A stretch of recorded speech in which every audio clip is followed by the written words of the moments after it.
하나님의 때가 최고입니다. 하나님의 때가 최고입니다. 그것 말이죠. 일단 당신이 하나님의 때에 일을 한다면 당신은 최고를 갖게 됩니다. 하나님의 때엔 모든 것이 좋게 보입니다. 할렐루야. 매번 제가 하나님의 때에 일을 하면 무슨 말을 해야 할지, 무엇을 해야 할지 둘러보지 않습니다. 그것들이 항상 제 주위에 있습니다. 무엇을 말할지, 무슨 일을 해야 할지, 그것들을 어떻게 처리해야 할지 하나님의 때엔 그분이 그것들을 공급하십니다. 우리가 하나님의 때에 일하지 않으면 우리는 안간힘을 쓰기 시작하고 말씀 대신 우리 자신의 말을 찾습니다. 무엇을 말해야 할지, 무슨 일을 해야 할지, 어디로 가야 할지 우리는 우리의 분별력을 사용하기 시작합니다.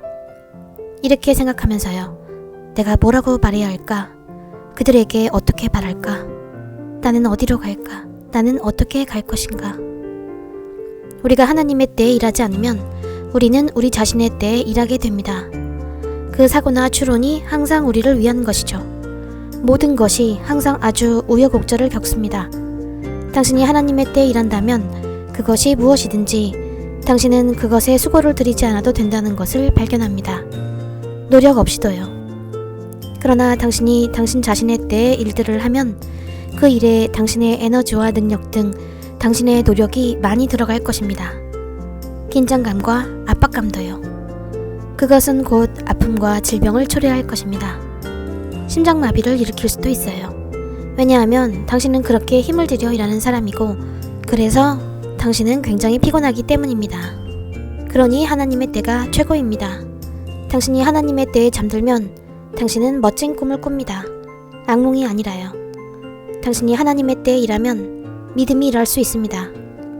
당신은 그분께 믿음을 두었습니다. 그분의 뜻에 따라서요. 옆 사람에게 말하세요. 그분께 믿음을 두라. 그분의 뜻에 따라. 그분의 뜻에 따라 그분께 믿음을 두세요. 그분의 때에 따라 그분께 믿음을 두세요. 여러분, 앉으셔도 됩니다.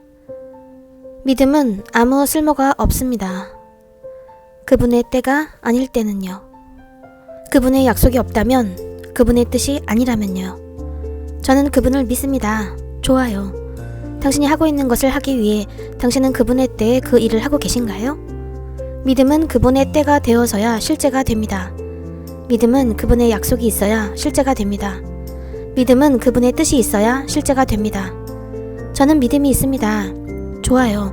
그 믿음은 그분 안에 있어야 합니다. 그 믿음이 그분의 때에, 그분의 뜻과 길에 있어야 합니다. 이렇게 말해 봅시다. 믿음은 그분의 뜻이 있어야 실제가 됩니다. 믿음은 그분의 약속이 있어야 실제가 됩니다. 믿음은 그분의 때가 되어서야 실제가 됩니다. Have faith in God. Have faith in God. All things are possible. Have faith in God. 당신은 하나님과 그분의 뜻을 별개로 여겨선 안 됩니다. 당신은 하나님과 그분의 약속을 별개로 여겨선 안 됩니다. 당신은 하나님과 그분의 때를 별개로 여겨선 안 됩니다. 그러므로 믿음은 그분의 때 안에 있으며 그분의 약속과 그분의 뜻 안에 있습니다. 그래서 우리는 어디로 가게 될까요? 이 경우에서 많은 크리스천들이 덫에 걸린 것 같습니다. 그들은 그들이 섬기고 있는 하나님을 모릅니다. 왜냐하면 믿음은 하나님의 뜻이 없다면 실제가 아니기 때문입니다. 여러분은 반드시 그분의 뜻을 아셔야 하고 그분께 믿음을 두어야 합니다. 그렇지 않으면 믿음은 실제가 아닙니다. 기억하세요. 하나님의 뜻은 하나님의 약속과 똑같은 것입니다. 그리하실 때가 있습니다. 당신은 그분의 때에 일들을 해야 합니다. 그때에 그분께서 당신을 따라오시고 당신과 함께 계시고 당신을 보호하시며 당신에게 귀 기울이시고 당신과 함께 하십니다. 그분의 때에 그분을 믿는다라는 말은 당신이 그분의 때를 믿을 때가 되었다는 뜻이며 당신은 그분의 때와 그분의 뜻과 그분의 약속을 믿는다는 말입니다. 여러분들이 지니고 있는 믿음 팔찌가 있지요. 당신의 것은 어디 있습니까? 좋아요. 자, 봅시다. 여기 계신 신사분. 그것들을 좀 보여주시죠. 보여주세요. 오, 그래요. 뭐라고 말씀하고 계신가요? 제 것을 더 가져가시고 당신의 것을 더 주시옵소서.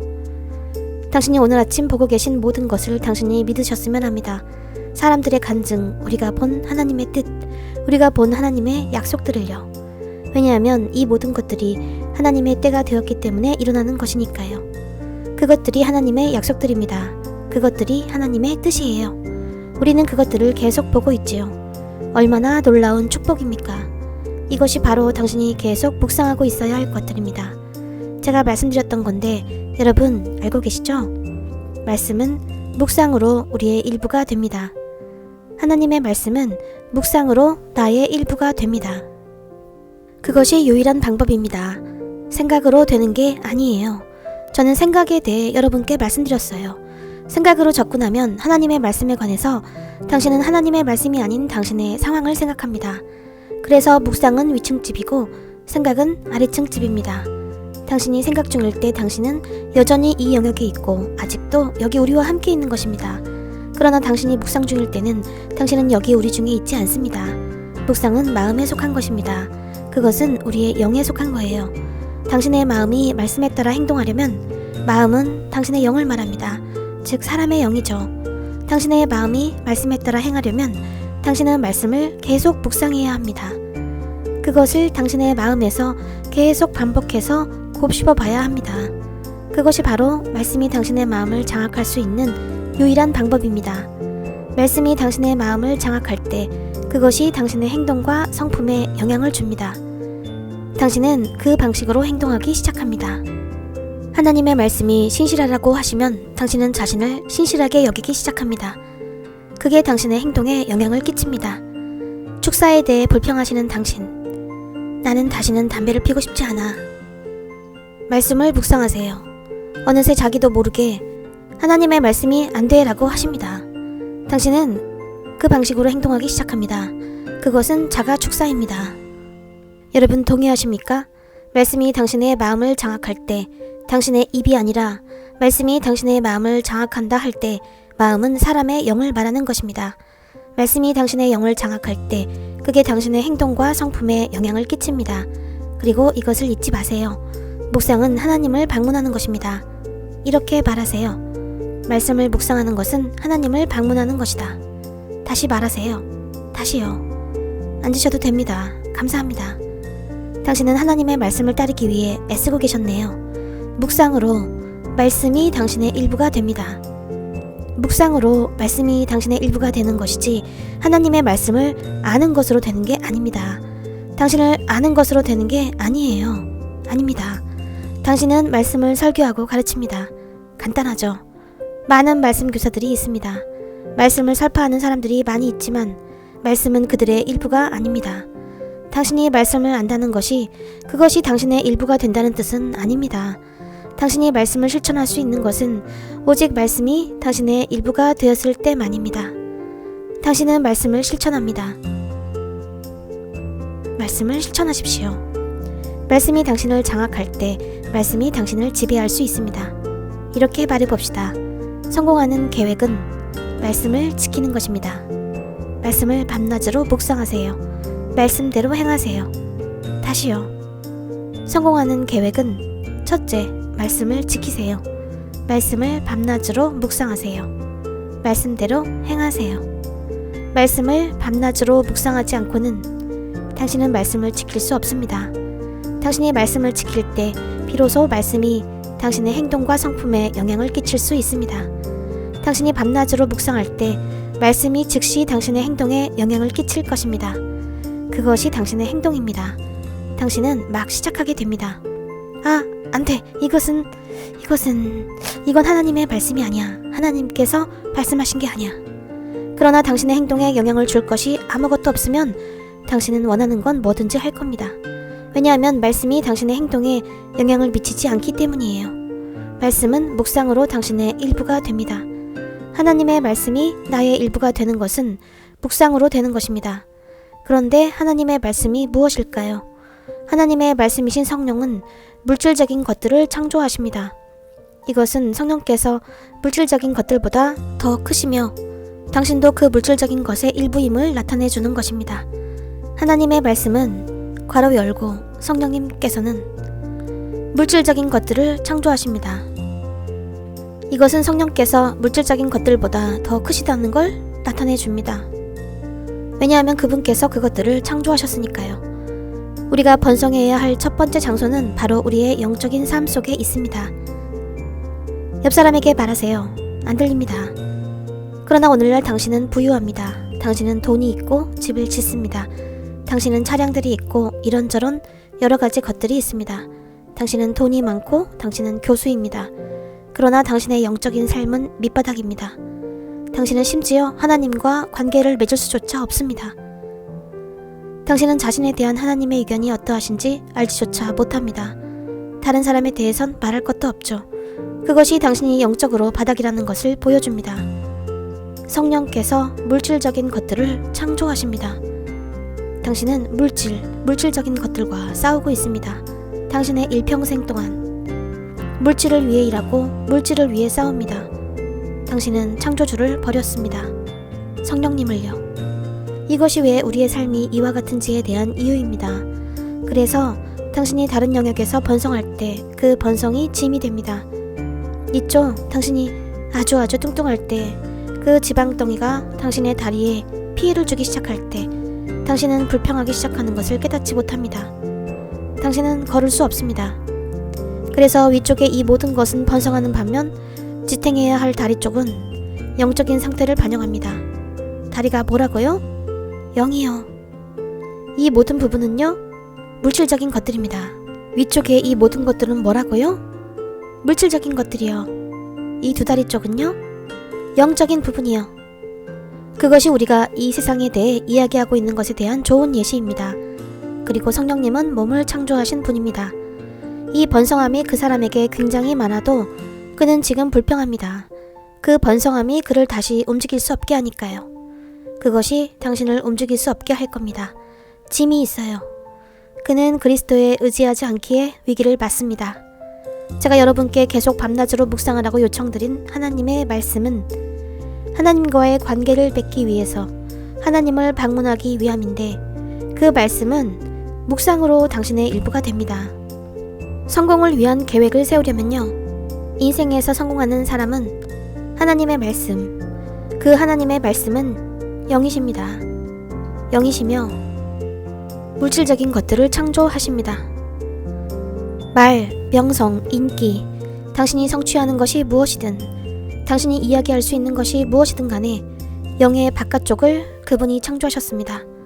그것이 바로 성령이 모든 것보다 더 크심을 나타내는 것입니다. 그분이 가장 크십니다. 가장 위대하십니다. 그러나 이것들이 오늘날 우리가 전쟁 속에 혈안을 벌이며 쫓고 있는 것입니다. 우리 스스로 죽고 죽이며 구슬 피우나 그것들을 얻기 위해 하지 못할 일은 아무것도 없습니다. 우리 중 많은 이들이 지금 그것들을 충분히 갖고 있으나 그것이 다시 짐이 됩니다. 당신이 그것들을 갖게 될 때 당신은 다시 불평하기 시작합니다. 왜냐하면 영적인 요소는 더 적기 때문입니다. 그것이 바로 사람들이 돈과 명성, 인기를 추구하는 이유입니다.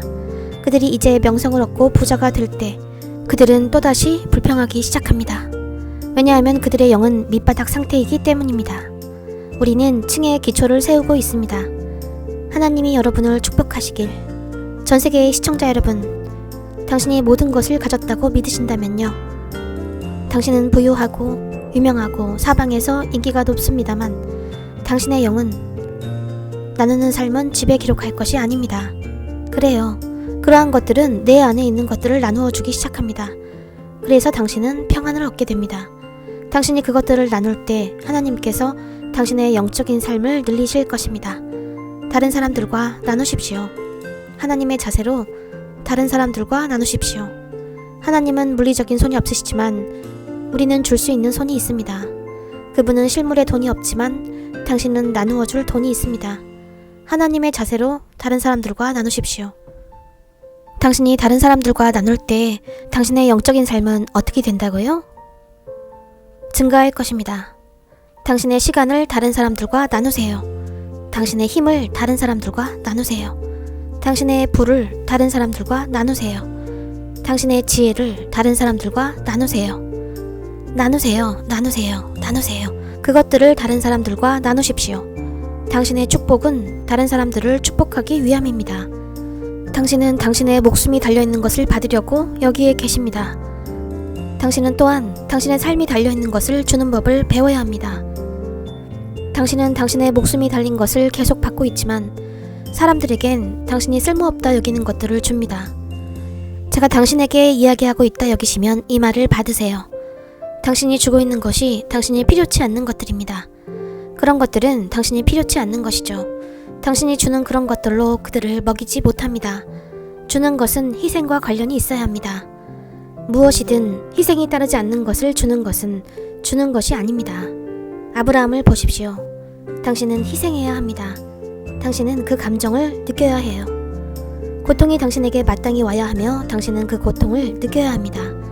당신이 아무리 부유해도 당신이 그것을 줄 때 당신은 그 고통을 느낍니다.